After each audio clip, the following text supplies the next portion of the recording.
Back around the time I had that academic year at Gallaudet University, 93, 94 academic year, I believe when the academic year ended,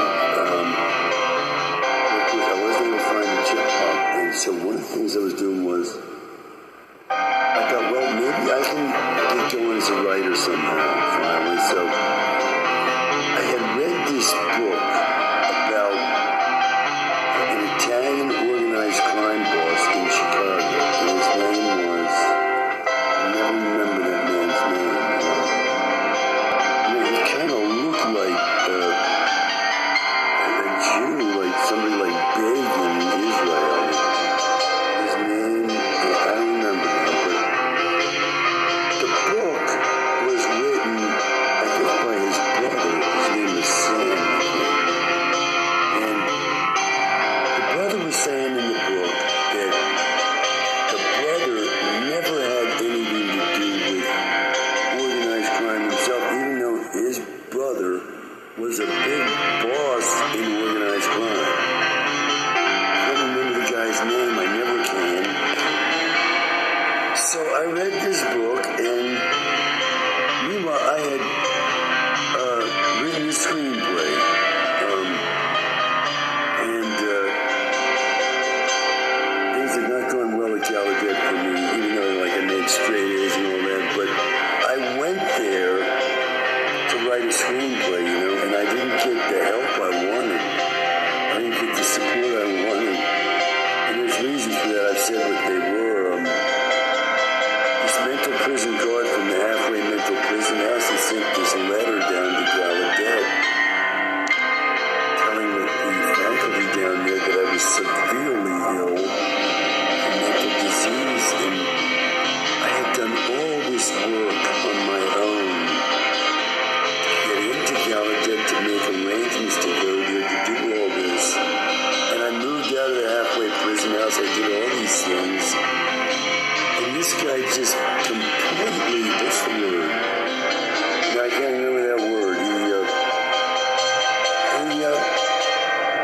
He did that to it. He completely screwed all that work. I was trying to escape the whole mental prison background thing and have nobody know that I had anything to do with that. And this guy, in the midst of all this work that I'd done completely on my own, no help from anybody there. It was quite a complex matter. And I was supposed to be completely crazy. I should be able to do the things I did to get in there and all. And I did them. And then he went and did that. So the teachers down there were now looking at me as the Fruit Loop crazy guy that I was not. And this creates incredible problems for me because people hear this about you, they want to see it. And if you're acting normally, am I acting like a Fruit Loop crazy guy? Maybe I look like one. You're saying this hat, this guy's nuts. This guy, he's wearing his passport.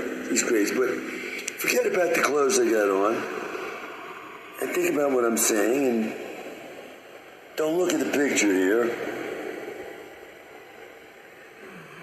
And maybe you'll say to yourself, I don't see that this guy's Fruit Loop crazy. I just don't. Well, I'm not. So I don't act that way. And people say, okay, you're supposed to be crazy. Let's see it. Okay, we want to see the crazy. All right. So if they're not going to see the crazy, they're all upset. They want to see the crazy. Let's show me the crazy. And it's not there. I can't show them the crazy because I'm not crazy. Can't do it, so I get in all kinds of problems because of that. So this teacher down there, who's the screenwriting professor at Gallaudet, I'm not showing her the crazy. And so she's got no interest in me. She wants to see the crazy. I'm doing everything. I get an A in her class and all, and I'm working as hard as I can on my screenplay and everything, paying attention, doing everything I can, and I'm not getting anywhere with her. So when the semester ends, she's got my my screenplay there, and I didn't pick it up. I left it there. I didn't even go to look at it. She, all her final criticisms, I don't want to see them. This woman is not behaving the way she ought to be. Okay? I'm going to say it that way. So, the semester has ended, and as far as I'm concerned, it's a fail. Although I have met my wife there. There she is over there. I have met her, but at the end of the semester, I broke up with her. And that's a whole nother story. I didn't even know why I did that. I felt like, well, maybe it was because I had gone to Gallaudet to get involvement with deaf people, and I didn't get it. Okay, and so to me this was a fail. Forget the straight A's stuff like this. It was a fail for me. So maybe that's part of the reason I said, look, I have this woman for the first time in my life who's in a relationship with me, and yet what I really wanted here was to go with this screenplay, and it didn't happen for me. So maybe that's why I said, look, I can do better, and I broke up with my wife. So what I did was, I had read this book about this Chicago Italian organized crime boss. And then the title of the book was, I just had it and it went out of my mind. God, I was in my mind, that's why I was starting to talk that way, and then it skipped out. I guess fear, false accusations, all this double cross.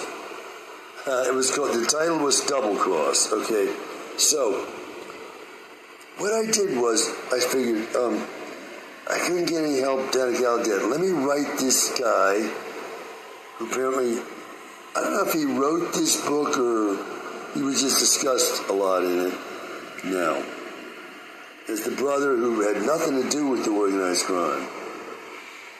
He would occasionally run errands for his brother, but he had nothing to do with the crime part of his brother's life. That's what he says. And so I thought, well, maybe this man will act as kind of like an advisor for me, because I got some organized crime implications in this story I've written, which I eventually titled Otherworld, but at that time it was titled The $1 Million Wound, okay? Now, what I did was I wrote this man a letter, and of course I didn't know where he was, right? So I wrote the letter. I sent him like a portion of my screenplay, some kind of, summary and everything, and the kind of things you put together to interest somebody in your book. And I packaged it in like a mailer for books, and I mailed it to the publisher of that book, Double Cross, in New York City. I don't remember who the publisher was, but I wrote on the envelope, I said, this is for this man, please forward to him, okay? And of course, I did not expect to get an answer, okay? Now, and I asked him, would you like to be an advisor to me on my book? And I told him about the book and all. So, the book was Otherworld. You can read the book online. It's there online now. And see if there's anything in there that this man might have helped with. At that time, I thought I needed somebody with some kind of clout, some kind of influence to say, to get in there, because no one was interested in anything I'd done, and that's true to this day. Otherworld is available online because I put it there online. Okay, I self-published Otherworld and put it online, but I have never published a single word in a lifetime devoted to writing. Okay, so I didn't expect to get an answer, and I did get an answer like months later. Months later, I got an answer, and I've read that you're not allowed to show letters. These are private correspondences, so I got letters from some famous people. I sent them books. Norman Mailer wrote back to me when I sent him a book. Sylvia Brown, the famous psychic, she wrote to me. And other people, that I sent books to, that these were people that I read myself. I read all their books, and it just so happens that these people that I highly valued, they did write back to me and thank me. So, now in this case, I did not expect to get an answer, but I did. And as I said, I got the letter from this man himself. And he said, wait a minute, I'm not sure he answered. I think his nephew, something like that, answered. And he said, my uncle, this man that I was going to ask to be an advisor, he says, my uncle has heart trouble, and he can't do this kind of advising work on this kind of thing, but thank you for asking. And that was the end of it. Now, why am I making this message? I'm making this message to show the diabolical way that the secret police of the United States have been trying to cover up their crimes in the way they've been dealing with me. I've been saying that the United States secret police committed crimes with America's Man of the Year as, I don't know, was he an undercover agent as well? I wouldn't know. Was he? Maybe he was. I don't know how that clandestine institution works, okay? I've never studied it, never read a single book about it. I don't read novels about it, and I'm talking about it because I'm a victim, as I discover, of their cruel, diabolical ways of achieving their ends, okay? And I'm saying these ends have been crimes, major crimes that would be recognized as crimes worldwide, okay? And I am a possible way into the prosecution of those crimes.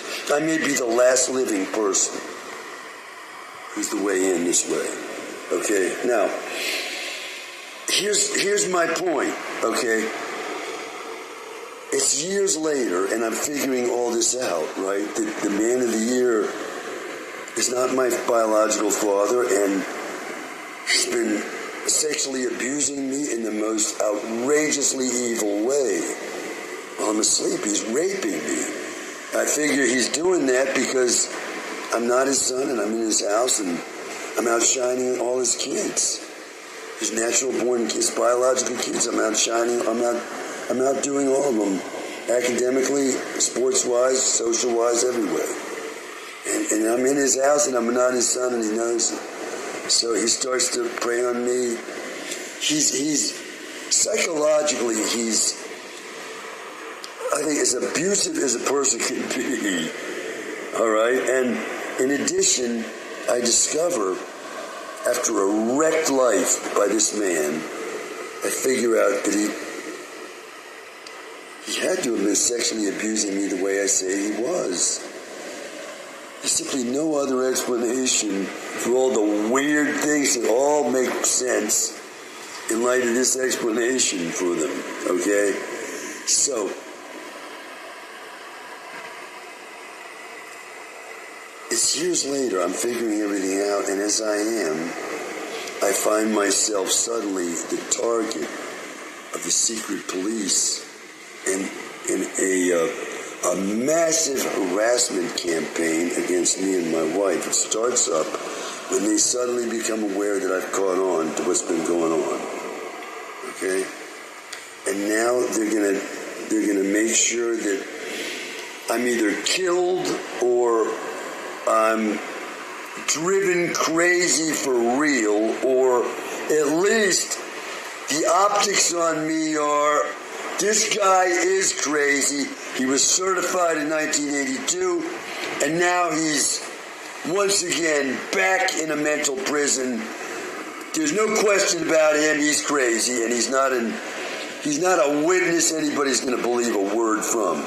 because they've seen, right, since what happened to me in 1982, that absolutely fraudulent involuntary commitment and fraudulent hearing to follow, that over the past 40 years, I've done all kinds of things that somebody supposed to be crazy this way could never have done.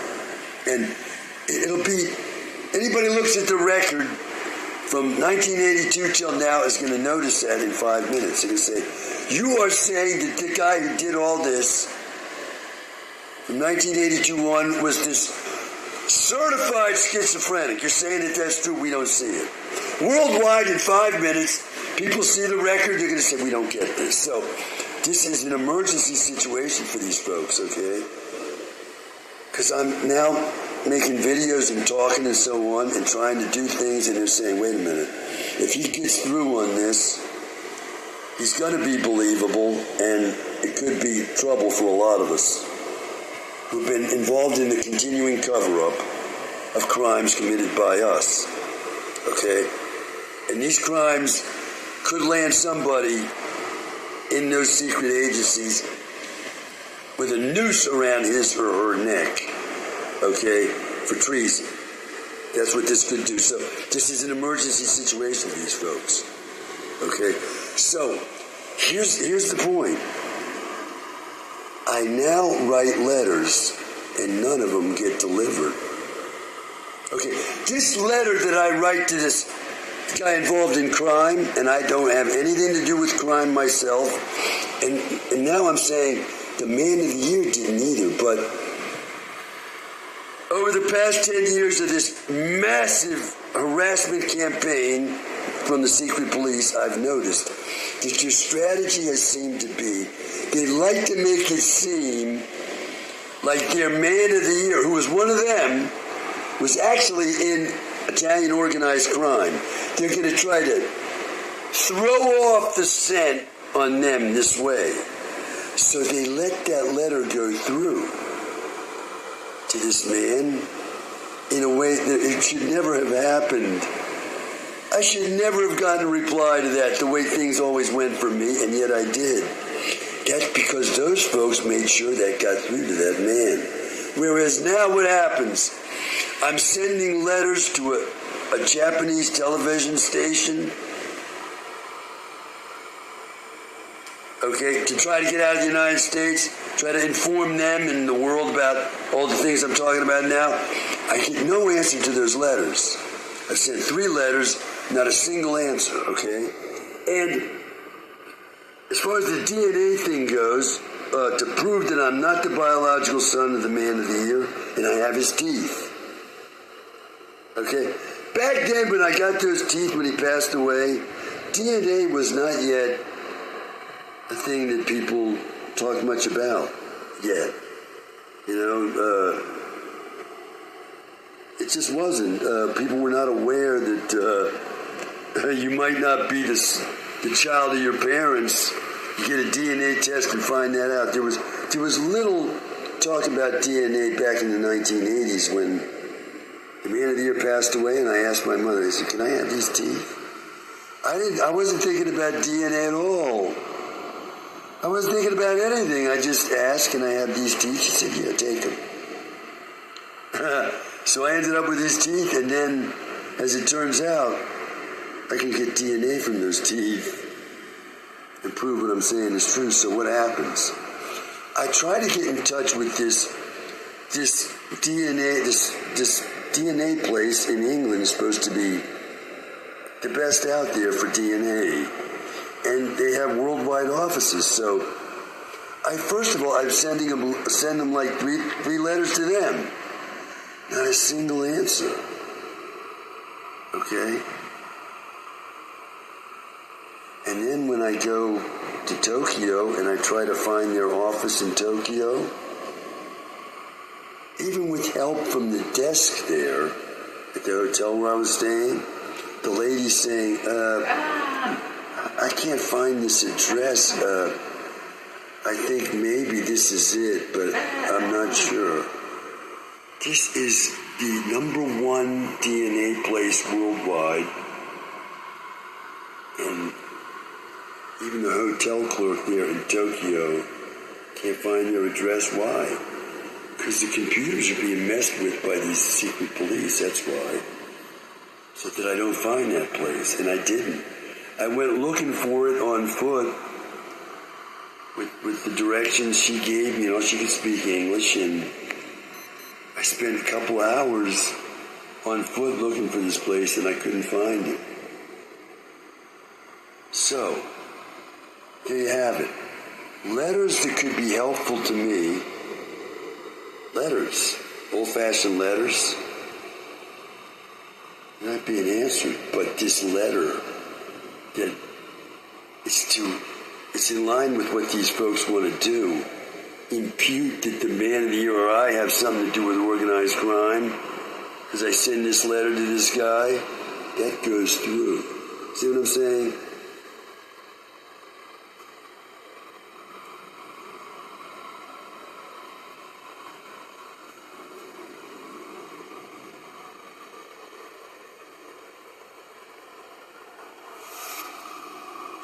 Bye for now.